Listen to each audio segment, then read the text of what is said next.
Bonjour les loulous, on se retrouve pour la correction de l'exercice 3 de la notion 11. Alors attention, l'exercice que j'avais posté, certains ont vu l'erreur, hein. Ici il y avait marqué 24, or dans l'énoncé on me donne 56 pommes et 42 poires, il fallait bien comprendre ici que c'était pas 24 mais 42. Donc ça c'est un exercice guidé, on aurait pu vous le poser sous forme de problème ouvert en vous donnant l'énoncé et juste la question, combien de paquets maximum on peut faire et la composition de chaque paquet. Là, on vous guide, donc c'est à vous d'avoir le réflexe, hein, si vous n'êtes pas guidé, de décomposer le nombre donné en produit de facteurs premiers. Ce que nous allons faire, hein, puisque c'est ce qu'on nous demande ici. Donc je vous rappelle qu'on peut se noter ici la liste des nombres premiers, hein, qu'il faut connaître par cœur. Donc 2, 3, 5, 7, 11, 13, 17, etc. Je ne pense pas qu'on aille au-delà de 17, donc pour l'instant je m'arrête là. Donc ici, le trait qui représente la division, je divise 56 par le plus petit nombre premier possible, c'est-à-dire 2, je peux, oui, puisqu'il est pair, donc je divise par 2. La moitié de 50, c'est 25, la moitié de 6, c'est 3, donc ça fait 28. 28 est divisible par 2 puisqu'il est pair, ça nous donne 14 comme quotient. 14 est également divisible par 2, ça nous donne 7. 7 est un nombre premier, donc il est divisible par lui-même, j'obtiens un comme quotient, donc j'ai terminé. Donc ici, je peux écrire que 56, c'est le produit de 2, de 2, hop, de 2 et de 7. Voilà.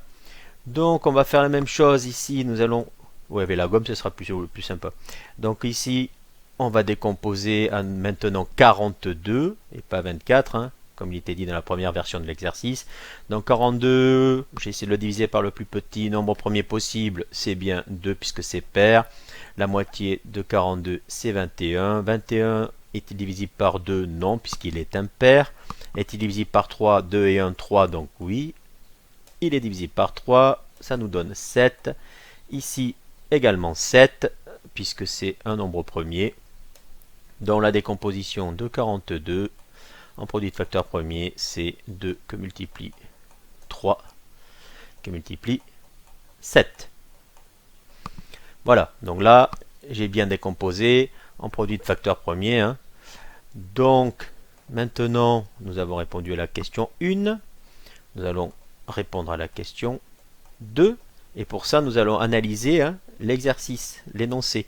Ici, donc, on dispose de 56 pommes et 42 poires. Il souhaite préparer avec ses fruits des paquets de composition identiques. Donc, ce mot est important, identique.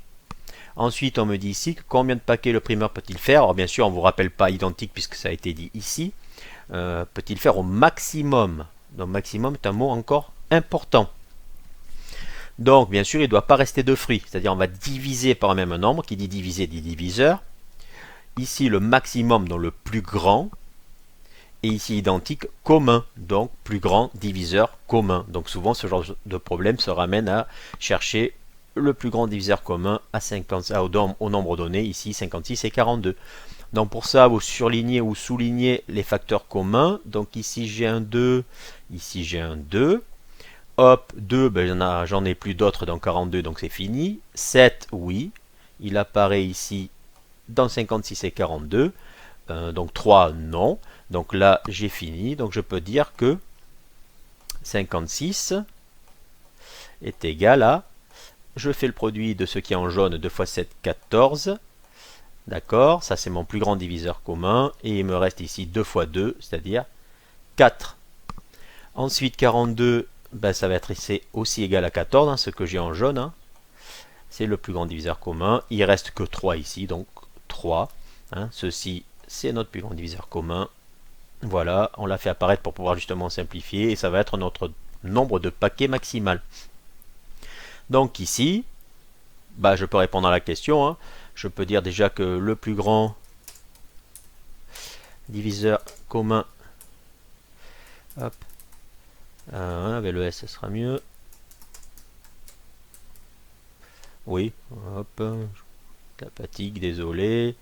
Alors voilà, diviseur commun à 56 et 42 et 14. Donc, je peux répondre à la question posée. La première question, c'est combien de paquets le primeur peut-il faire? Donc le primeur peut faire au maximum 14 paquets. Un maximum qui se réfère à plus grand diviseur commun. Donc c'est parfait. Nous avons répondu à la question. On peut faire au maximum 14 paquets. Et la deuxième question nous demande la composition de chacun des paquets. Donc à ce moment-là, ici, je prends le nombre de pommes. J'en ai 56. Je divise le nombre de pommes par le nombre de paquets. Donc 14. Combien ça fait? Regardons la décomposition ici, puisque 56 est le produit de 14 par 4. Ça veut dire que si je divise 56 par 14, il va me rester ici le 4, donc c'est égal à 4. Ici, pareil, le nombre de poires, j'en ai 42. Je divise par le nombre de paquets. Donc j'en ai 14 des paquets. Pareil, si je regarde ma décomposition ici, 14 fois 3 donne 42. Donc ici, comme quotient, j'aurai 3. Donc maintenant, la décomposition paraît évidente. Ici, chaque paquet, oula, je parle tchèque. Chaque paquet, oula, est composé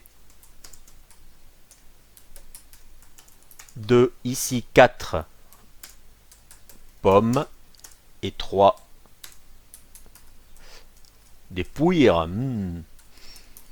Poires. Désolé, c'est la fatigue, je crois. Hein. Je fais plein de fautes en tapant. Donc chaque paquet est composé de 4 pommes et 3 poires.